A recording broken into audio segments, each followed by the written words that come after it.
Are you down for this?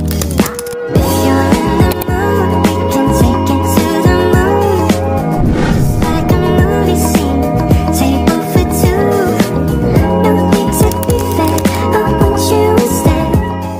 Good evening, Ma'am Leilani. I am Dilma Sherman Abdul Magid, and I choose to give my soap basket to my most valuable person is my grandmother, and because simula pa po nung dati is siya po yung nag-aalaga sa amin and tinutulungan na po kami sa mga gawain bahay, and siya rin po nagturing sa akin na parang pangalawa ko na rin po na parents, and until now is ako naman po yung mag-aalaga sa kanya, and that's why I gave my soap basket to my most valuable person is my grandmother po.